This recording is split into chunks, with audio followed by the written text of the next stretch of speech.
I abandoned my girlfriend because I thought she was unfaithful to me. 4 years later she married my best friend and I discovered something horrifying. I was 21 when my girlfriend of 8 years got pregnant with another man and left me for him. I fell into depression and was fired from my job because I began to decline at work. My best friend Robert helped me get up and get a new job. When I turned 23 I met Sienna. She was a new friend of my cousin. We met and I quickly asked her out. She accepted and over time we became a couple. I was quite toxic towards her. I wanted to know where she was all the time and with whom. Sienna refused to indulge this type of behavior because she said that if she agreed to this over time I would get worse, that I should trust her. In all other aspects our relationship was quite good. I began to heal and the relationship and bond became stronger. We started living together. We lasted 6 years together and they were the best years of my love life. Sienna and Robert eventually became good friends. One Friday night I had to stay to work overtime to do some reports for the end of the quarter at that time. Sienna, Robert and other friends went out drinking. I got home around 12:30 and Sienna still wasn't there. I started calling her and her cell phone was off. Robert sent me a message asking if I was already home and I answered yes. He sent me a photo of Sienna and a man unclothed in a bed sleeping. He texted I was looking for Sienna to bring home and I found her like this. After crying uncontrollably I took several of my things and went to my sister's apartment. I texted Sienna that she was a beach and had to get out of my apartment by Sunday and proceeded to block her. When I got to my apartment on Sunday, her things were gone. In the first few weeks she never tried to approach me to talk or apologize. It got so bad because she helped me so much to overcome the previous infidelity and she herself was unfaithful to me. I walked away and avoided anyone who talked about Sienna. My best friend supported me and said that she wasn't worth it, that it was better to realize it now and not in the future when we were married. About 3 months passed and I decided to go to another state. I got a job and a small place to stay where I could adapt. I met several women but the relationships never lasted long.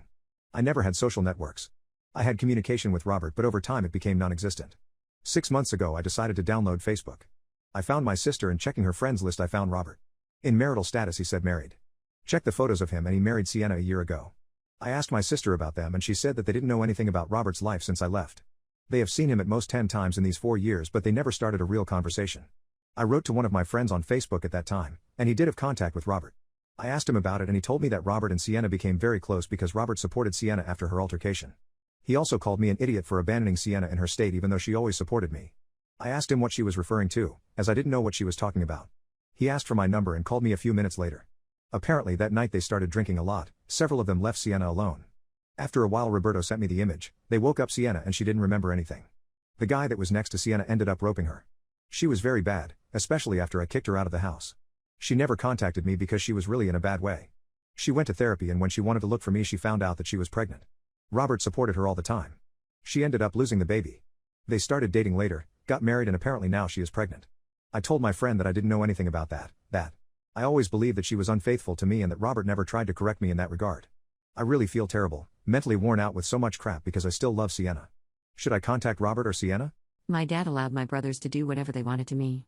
Part 1 I'm the only child between my dad and my biological mom, but I have 3 half-siblings that are all from my dad's side from 2 different women. My 2 half-brothers are from the same mother and my little sister is from my current stepmother. Hopefully I explained that well enough. Anyway, I didn't live with my dad and half-siblings until a few years ago.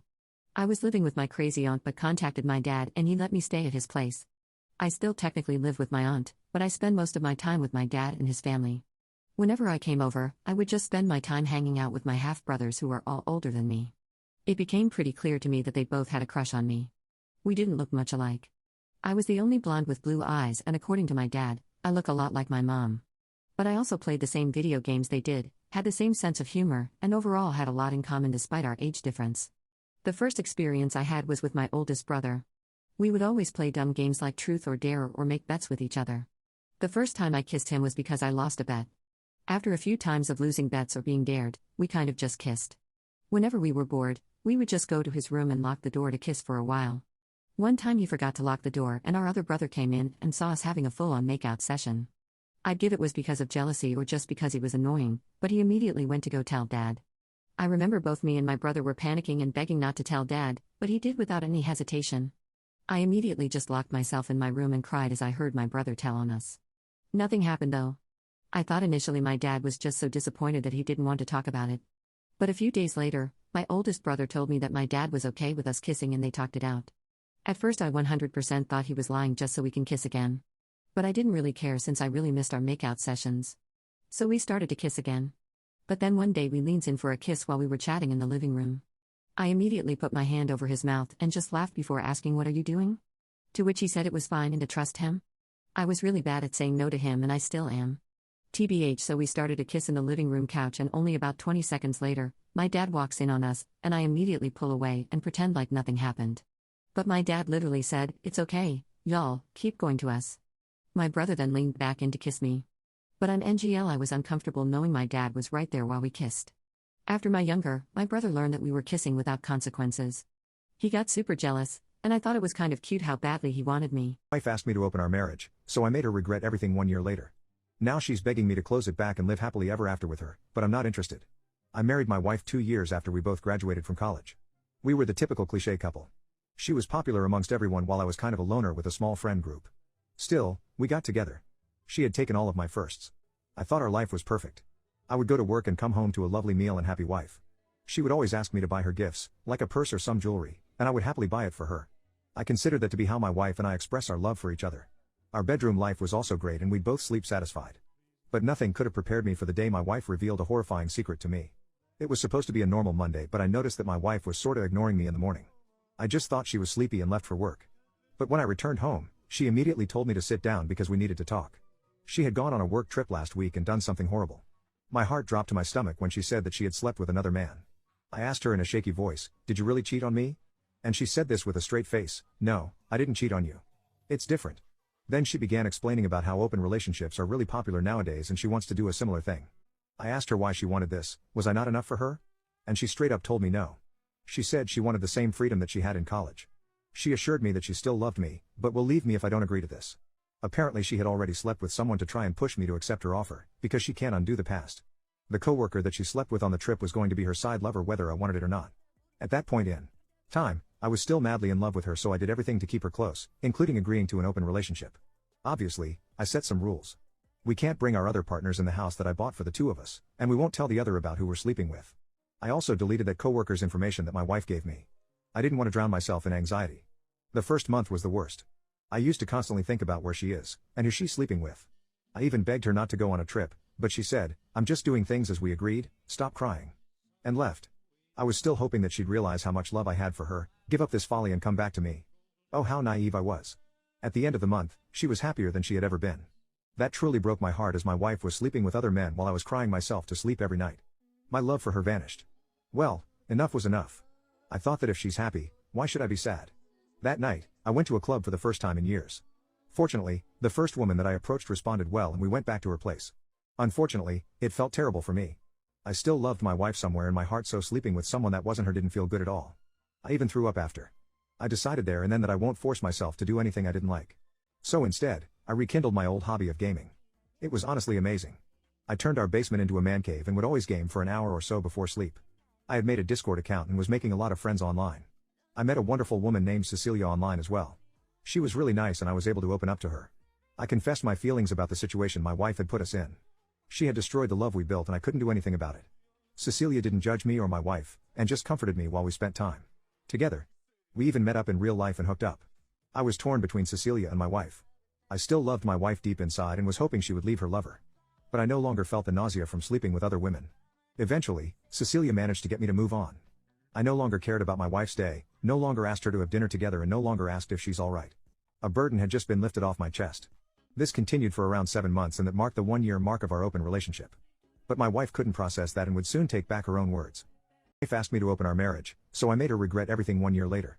This continued for around 7 months and that marked the 1 year mark of our open relationship. But my wife couldn't process that and would soon take back her own words. I had noticed that she was staring at me a lot recently, and also monitoring my actions for the past couple of weeks. I just thought it was because her lover had ditched her, but I was wrong. Once again, my wife asked us to talk when I came back from work one day. This time, however, she looked horrible compared to how she looked before. She had dark circles under her eyes and looked thinner than before. I asked her in a blunt tone, "What do you want?" "I have things to do, so say it quickly." She flinched and started crying. She talked about how much she loved me, and that her love had only grown this past year. Meanwhile, she thought that I was drifting away from her and had already left her in my mind. I simply told her, "Yes, you are right. I am finally happy that my life doesn't revolve around you anymore." That was apparently the wrong thing to say. She cried even harder and tried to hug me, but I moved out of the way. She said how could I do this to her? I calmly reminded her that she was the one to start this, and I was just following in her footsteps. At that point, I was too tired to hear more of her gaslighting, so I just went downstairs and started gaming. I slept in the basement that night to give my wife some space. The next morning, I woke up to my wife cooking a lot of food for breakfast. She said it was all for me. That was weird because we were making our own food for the last year.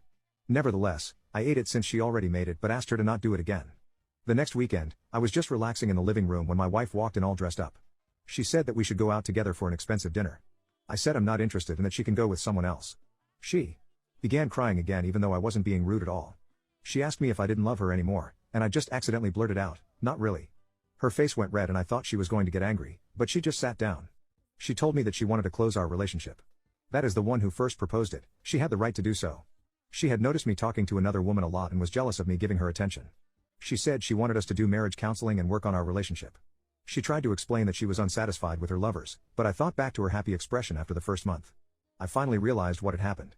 My wife wanted to make me jealous, but instead was now jealous of me having found happiness outside the sham of a marriage. Sleeping with other men didn't give her the validation she wanted. As a result, she was regretting opening our marriage. I calmly explained to her that what she had proposed was permanent and that we can't undo it. I told her I'm happy with Cecilia and that she should also find a new lover. And if she can't do that, then we should get a divorce. I'll happily give her half my money if she did so, but I won't be entering back into a relationship with her. Our marriage was lost the day she decided to sleep with another man. What is the most insane thing someone in your family has done? I came out as gay at age 13. I was bullied heavily in school since I lived in a predominantly Christian town. The bullying started typical and manageable, being called names and having my stuff knocked out of my hands. One day my bullies managed to talk their older siblings into following me home to assault me. Some of their siblings were seniors or even graduates. 3 of them were legally adults. As a kid I had no sense of danger and just took them following me as them going the same way, but I was still moving pretty fast because we just got a Y and I wanted to play Mario. Well, I managed to get to my yard but not much further than that when my backpack got grabbed and was pushed to the ground. These teens were now hurting me, and they weren't going easy. One of them managed to SA me. My mom heard the noise and came outside and they ran off after that. My mom picked me up and had to take me to the emergency room for the damage. I had 2 fractures in my nose and a broken arm. This meant I couldn't play the Wii until it healed, and the police were called while I was there. We had cameras that caught most of the assault and caught almost all of the teens' faces. The ones who were 16 and under mostly got a slap on the wrist and that was that, but the ones who were 18 got arrested and faced some heavy prison time. Now there was this 17-year-old, he was the one that SA'd me, who managed to walk out of this after a few days in the county jail. My mom was not happy with this at all, since his birthday was about 2 weeks away and he should have been charged as an adult. My mom knew exactly where the trashy teen lived and knew his parents. His parents weren't nice people at all, and my mom definitely had more than one reason to despise these people, such as when they stole our Pomeranian from our yard. They tied him to a street light, then proceeded to hurt him till he passed away. The fact that their son broke my bones sent her off the edge with his family, and I think the final nail in the coffin for them was actually bragging about how their son got away with hurting that heathen boy at the local stores and on social media. It didn't take too long for my mom to work out a plan in her mind because later that week she told me that she'd get them out of town no matter what. My mom is not a killer though, and while she later did admit she was tempted to enact the plan much sooner, she chose not to make things worse if she gets caught. She waited for 2 months, that is until summer break hit. Trashy family was not one to be quiet about big plans since they loved to brag about having more money than most in the town, and would always announce when they would be going on vacation, where they'd be going, and for how long they'd be going for. This was it, Mom's golden opportunity. She made sure everything was set, checked around trashy family's neighbors' houses for any cameras, made sure that she had a place she wouldn't be seen, and on the last day of trashy family's vacation she went down at night and set their house on fire. This small town didn't have its own fire station. The nearest one was 45 minutes away. By the time a fire truck got there, the damage had been done. Most of their house was completely destroyed. Just like clockwork, that next morning they arrived to see the destruction. You could hear the screaming 3 blocks away. My mom just sat in her chair, drinking coffee, and watching the Golden Girls. Have you ever been publicly embarrassed? Last night I offered one of my coworkers a ride home after work. She is drop-dead gorgeous and always wears open-toed shoes, which I love. I try not think of her in that way however, as she is 17 and I am 25. That being said, I still managed to end up in a temporary love triangle. She accepted my offer to drop her off at her apartment when we were done working. On our way, she answered a phone call from her boyfriend. I had no idea what the boyfriend was saying, but based on my coworker's unexpectedly candid responses, it became obvious that her boyfriend was upset at her for posting a photo on social media of her drinking somewhere with random guys. My coworker explained that the random guys actually worked with her and the photos were taken during our monthly office party. The conversation between my coworker and him became more and more heated, especially when she started using words like insecure, immature and jealous to respond to him. I was doing my best to not look like I was eavesdropping, even though it was impossible not to. The boyfriend must have realized his girlfriend was in the car with a person of interest because my coworker's next response to him was nope, not in an Uber. One of the guys at work offered to drive me home. She listened and listened and listened while shaking her head and rolling eyes before opening her mouth and suddenly saying yes, he is one of the guys in the photo. In fact, he's the tall guy on the far left with the cute dimples. It was literally the first compliment I've gotten from the opposite gender about my looks since my girlfriend broke up with me for chasing her with a blade due to anger problems I had because of my steroid use. I was so caught off guard with the cute dimples line that I momentarily stopped focusing on the road and stared at my coworker with deer in headlights eyes. My coworker hung up on her boyfriend and said I just missed the turn off. What was supposed to be a 10-minute drive to my coworker's apartment turned into a 25-minute journey because of my lack of concentration. The boyfriend called again a few minutes later and my coworker had to explain to him why she was still on the road and not at home yet. I didn't have to hear what my coworker's boyfriend was saying to know that he did not like the fact that she was still with the cute dimples guy.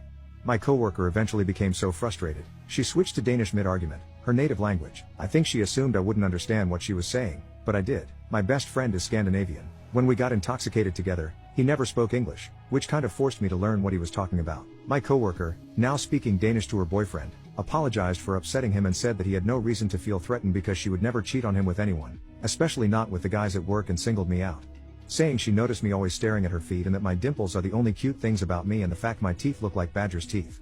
So, there I was, still buzzed on the cute dimples compliment, when I heard my coworker roast me. I guess she was doing it to convince her boyfriend that he was better than us and kind of boost his ego in the process because she really made us sound bad. She also said I walk like I'm riding an invisible bicycle, and she went even further. She said my voice was so husky it made her feel like she needed to clear her throat every time she heard me talk. The tension between my coworker and him died down because she was laughing and talking dirty in Danish. When I finally made it to her apartment, I didn't even bother saying goodnight. As she was getting out, she gave me a peck on my cheek. Women, man, women. Girlfriend slept with her celebrity crush.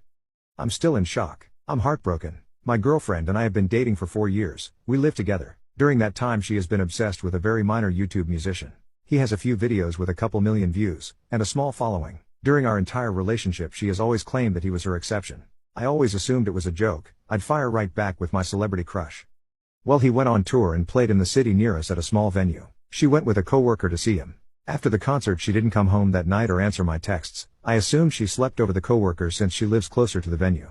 She came home the next morning and didn't talk about the concert much. I asked questions and got vague answers, which was odd. I assumed she was tired. Later that day she broke the news to me. It was bizarre. She said it with a smile on her face as though I was going to be happy and excited for her. I am heartbroken. I was yelling. We were both crying. She said she didn't know how I'd react, but she didn't think it would be this extreme. She said I always knew he was her exception. I didn't think she was serious. I am currently staying in a motel and I don't know what to do. I love her so much, but I cannot think about her without thinking about what she did. She has tainted my memory of her. I cannot help but think that clearly she does not love me unconditionally like she claims she does, because this is not love. Clearly I am not the one she is obsessing over, even though she is the one who I have always obsessed over. If I am not enough for her, then I don't know if I ever will be. And it clearly seems as though I am not enough for her. I am lost. I am hurt. I am alone. Cared for my husband through illness, weight issues and law school, and he's leaving me for someone else. Me 29F, him 29M, together for 7 years and married for 5 years. 12 days ago he found out he passed the bar exam. The next day he tells me there's someone else and he's leaving me. He moved out the next day. Before he went to law school, while I worked, I cared for him through obesity and thyroid cancer. I have my first in-person appointment with my lawyer today. We have already had a consultation by phone. The divorce will be simple. We don't own any property, don't have any kids, don't have any debt, and the only other thing is the bank account, which has a couple of $1,000s. The only issue will be that I worked full-time for 5 years while he did not, first because of obesity and cancer and then law school. Now he is a lawyer, though his job doesn't start until next year. So my lawyer says I might get something because of that, but the facts and documentation have to be reviewed before we know more. Anyways, this is just me throwing myself a pity party and swearing off dating or relationships from now on. I'm glad I have my job to distract me because this sucks.